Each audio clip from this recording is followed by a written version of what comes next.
Over the years, there are always paradigm shifts, One gets used to a certain type of environment, and then there are periods of time where they shift to a very different kind of environment. For example, the 1920s were the exact opposite of the 1930s. So the transition from the 20s to the 30s shocked people. And so you come to periods of time where something has gone on for a long time, such as the easing of monetary policy, but also the quantitative easing. That paradigm, that leveraging up, for example, can't continue. But yet, late in cycles, people extrapolate that which happened in the past, and so there are these surprises. I think there are always these paradigm shifts, and I think by stepping back and seeing history from a longer-term perspective is very helpful. I think the Fed made a mistake, and I think the Fed understands that it made a mistake in assuming that this is a normal cycle. And what they thought was, if you pick up growth and lower unemployment, you're going to produce inflation. We're living in a different world now for various reasons, a world of a lot of excess capacity, a world of digitalization and so on, in which that's not the big thing. The big thing is the fact that we're approaching an end of the power of central banks to stimulate. So the big thing is that we have a very big asymmetric risk. If the economy turns down, and we're late in the cycle, so a downturn will come, there is a lack of ability by central banks to be able to be stimulative and to reverse that. And that's happening at a time where there's great wealth polarity. So if the left and the right, or the rich and the poor, are at each other's throats at this time, and this is when times are good, imagine what it's going to be like when we have a downturn and there's an inability of central banks to respond to that.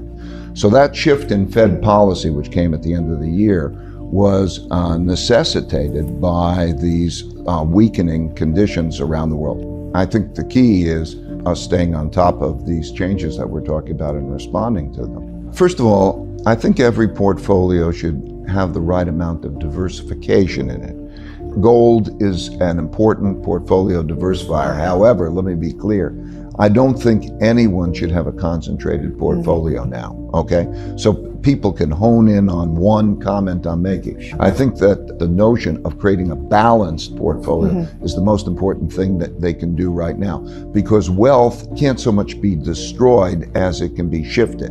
And so the world right now largely looks, to me, leverage long. In other words, there's been a lot of borrowing to buy assets, to buy companies. Companies have borrowed money to buy their equities back and so on. That whole move of leverage long is where the market is. I think there's a vulnerability, what I'm saying is, to that kind of a portfolio, and that gold is one of the items that can diversify that. I believe it always should be a certain part of a portfolio because there's a certain environment that it diversifies the portfolio well, and a certain environment to worry about. I also think that that environment is riskier, more likely recently now. And that environment is one in which it becomes very difficult to stimulate the economy, and there's a desire to depreciate the value of currencies. Now think about a bond is really the currency. So when one owns a bond, or one owns a debt instrument, one is paid a pile of currency over a period of time. When there are a lot of obligations like that, a lot of debt, or even unfunded obligations like pension obligations or healthcare obligations that the world has, a lot of obligations, and there's not an effective monetary policy to lower interest rates and stimulate, as we're talking about, there needs to be the printing of money, the running larger deficits. We're going to come into an environment, I think, in which there are going to be larger deficits that are increasingly monetized. And in that kind of an environment, the currencies are depreciated. I think that in an evolutionary way, over the next 1, 2, and 3 years, that there will be a turn for the worse. Yes, I think that there'll be an environment in which you're going to have excess capacity and debt restructurings and political issues entering into it.